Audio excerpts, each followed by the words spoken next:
When it comes to Game Freak, this is a studio that we primarily associate with the Pokemon series, but that also provides an opportunity for a game studio to try something a bit different. Within each of the game generations, we see different tiers of games, and one tier to keep an eye out for is the mid-tier set of games. These are usually games that are released from $30 to $50 and not for the full $60 like many AAA titles. But this is where we find some rather interesting titles that are trying to provide good production values and a nice sense of creativity. Vampire was a solid title from such a tier and provided a unique RPG experience that provided gameplay mechanics and choices to the player that made them feel the consequences of being a vampire. The same year Game Freak released their newest entries in their Pokemon series, they released a smaller title that aimed to provide a unique combat system for their RPG experience. Little Town Hero is charming, unique, and underrated. Ladies and gentlemen, I present to you my review for Little Town Hero.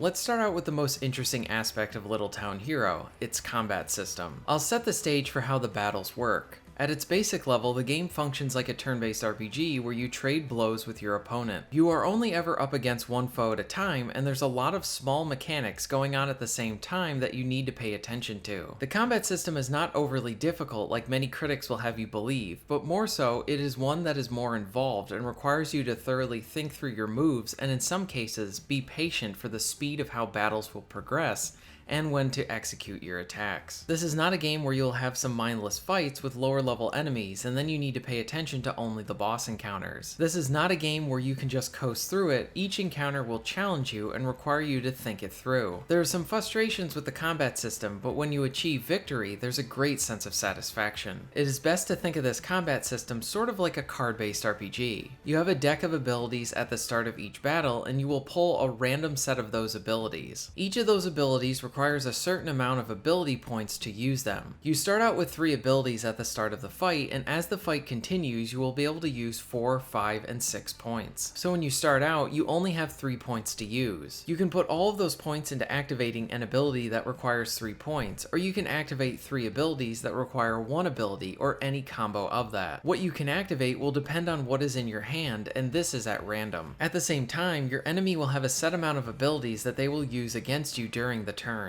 Your goal is to either block their attack or break their ability. For example, each red and yellow ability will have an attack number and a defense number on them. The attack number is on top and the defense number is on the bottom. The goal is to have a higher attack number than your opponent's defense number for their ability. If your attack is higher, then their ability will break. If your defense number is higher than their attack number, then your ability will not break and you can use that move again in another turn. Like I said before, your main goal is to break your opponent's abilities. If you break all of their abilities in one turn and you have an active red ability that you haven't used yet, you can then attack your opponent head on and do some actual damage. This attack will do damage to their shield, which is referred to as guts in the game. Or if you have that shield broken down, you will hurt one of their hearts. The first person to attack each of the hearts is the winner. Along with this, you have different abilities to keep an eye on. You probably noticed that there are red, yellow, and blue abilities. The red abilities are your attack abilities, and these can only be used once per turn. The yellow abilities are your defense abilities, and these can be used multiple times in one turn. The blue abilities are special items that help you out, like abilities that can damage each of your enemy's abilities, or they can strengthen your own abilities. You will need a combination of all 3 to succeed. Another thing to note is that once you use up an ability, or it is broken, it does not go back into your deck. Those used up abilities need to be revived. Abilities will be restored each time you lose a heart, or you can use BP points to bring them back, or some of the support features can restore them for you. When you break all of your enemy's abilities in one turn, you will earn 1 BP point. These points can be used to swap an ability that you specifically want from your deck, or you can use those points to restore your broken and used abilities. Now at the end of each turn, you will roll the dice to determine what new space you will move to. Different spaces on the map will have different things that can help you out in a fight. On some occasions, there will be weapons to use that you can use an ability on to take advantage of them. In other cases, allies will be there to help you out with one of their one-time use abilities. Some allies will give you more shields, restore your abilities, damage the enemy's hearts, hurt the enemy's abilities, and more. Now, like I said, this may sound like a lot with all the moving pieces, but you will pick up on the combat system after you complete a few encounters. The combat system is really rewarding because it focuses on thinking through your moves, adapting to new situations, and trying to use what you currently have on hand to succeed. The combat system is like enjoying a fun puzzle that has some variability to it. The randomness comes into play when you never really know what you're going to start out with. Sometimes you will start out with a bad hand that can eventually lead to you restarting the fight, or there will be situations where you have a good hand but you made wrong decisions and that ended up costing you the fight. The most satisfying of these encounters is when you start out with a bad or okay hand and you use what you have and think through a few moves ahead to defeat your opponent. And it is important to know that you do not walk away with nothing through failure. You will earn some rewards through failing to help upgrade your character, and then you will walk away with the knowledge on how that particular boss fight works. The first instance with a boss fight is a true test to see how you understand the systems at play and how you can adapt to a new situation with this particular fight. For example, one boss can have areas on the map that will provide you with an additional enemy to fight.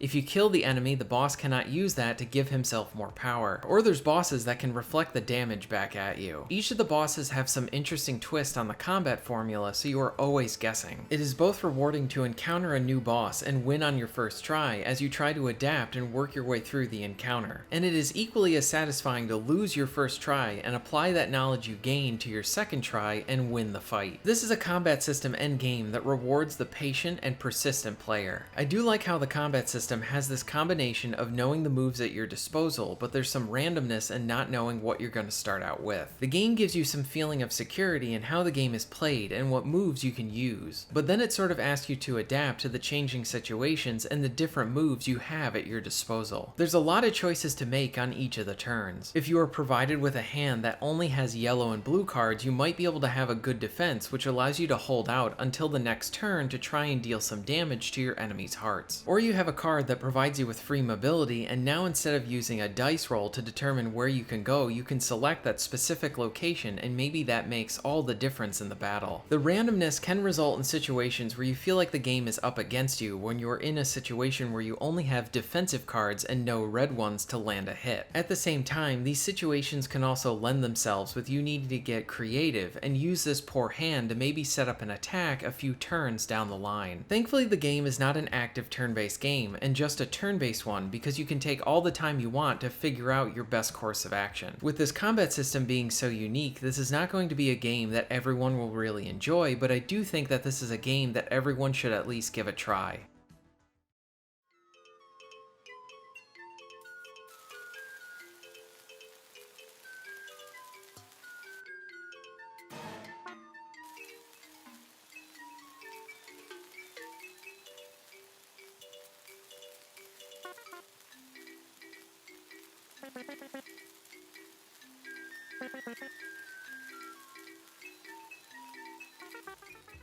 The story is a combination of charming situations and a cliched story. The story starts out with your main character wanting to go outside of his village and see what's out there. The only way out of the village is through the castle. He tries to sneak into the castle, and this is where we get a glimpse at some of the humor. He tries to get the guards to leave their posts by telling them that the village is on fire, and he tries to convince them by putting a live firecracker in his pants. It is silly, and it made me smile. This situation fails, and it leads our hero to meeting an older soldier who agrees to train him. Our hero soon finds a magical gem in the mines, and this gives him some increased power. The rest of the story is about our hero saving the village from monsters, solving some mysteries, and helping his friends. The story has some charm and made me laugh a few times, and while not anything amazing, I enjoyed it overall. When you are not in combat encounters, you will be walking around the village talking with different people and completing side quests. The side quests can help you earn some new support characters for your battles. In addition, this is where you can use your upgrade points that you earned from battles to upgrade your character with better shields and improving the different moves that you can use in fights. I do want to get into some of the flaws that I had with this game. The best part of the game is when you are fighting one of the chapter ending boss fights. There are some smaller fights that you will do, but many of these feel like padding and they're not as fun as the big boss fights. A few of these fights require you to use a specific set of abilities in order to win. These fights are not fun and feel restrictive. Part of the fun of the main boss fights is how there's a lot of variability and player choice within them. Some fights have you fight the same person multiple times in a chapter, chapter, and this just feels like they're trying to drag this thing out. The game is at its best when you're in the boss fights, and everything outside of that is not the best representation of the best parts of the game. While this game is not very long, I do think that if the developers trimmed the fat a bit on these areas outside of combat, that would only help the game. It is important to note too that some of the boss fights can feel a bit too long. The length can cause some frustration, especially when you're in a situation where you think you're going to lose and you need to repeat the fight. But where this frustration might set in for these very long encounters, there are the same situations where you emerge victorious and it feels like you just overcame this large challenge. That being said, I do think that there could be some fine tuning to these fights to make them feel less overlong in some spots. One thing that I think would have helped is if there was a way to have an increased speed toggle like you see in some RPGs where the animations are sped up so you can quickly get back to your inputs. I do think something like this would have helped the pacing of the fights a lot, especially since you will be planning out your moves and just want to get back to your inputs rather than waiting for the animations to finish. I want to make two suggestions for a potential sequel. I would love to see if there was a way to take this combat system and turn it into a 1v1 versus mode for an online play. I think if they could get this right, this would be really entertaining to participate in, like a great game of chess. I would also like the ability to be able to build my own decks to be able to use in combat. You have the same pool of moves that you can pick from in each of the encounters, but I wish that there was some more personal choice to this, like a deck building mechanic. While Little Town Hero is not perfect, I had a great time playing it and the combat system was really enjoyable. Lastly, I wanted to give a nod to the good soundtrack present within the game. Whether it was just from the music from walking around or the fight music, it was all pretty good. Here are a few tracks from the game.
Little Town Hero has a really unique combat system that can ask a lot from its player, and in doing so provides a very satisfying experience. The many moving parts can create a very involved combat system, but there is a great sense of accomplishment once you figure out how to use the hand you have to defeat your foe. The story isn't anything new, but it does have enough charm to be enjoyable. Everything outside of the main boss fights is not where the game shows its best parts, but the side missions can provide additional rewards to the player. I do think this entire game would have benefited more if the developers trimmed some of the fat to create a more concise experience. But with how it stands, this is worth experiencing. This is a great example of a solid title that provides something different that you may not normally expect. It is also refreshing to have an RPG that goes for a more focused and streamlined experience that puts most of its attention on an interesting and rewarding combat system. I would recommend that you give Little Town Hero a try. Thank you very much for watching.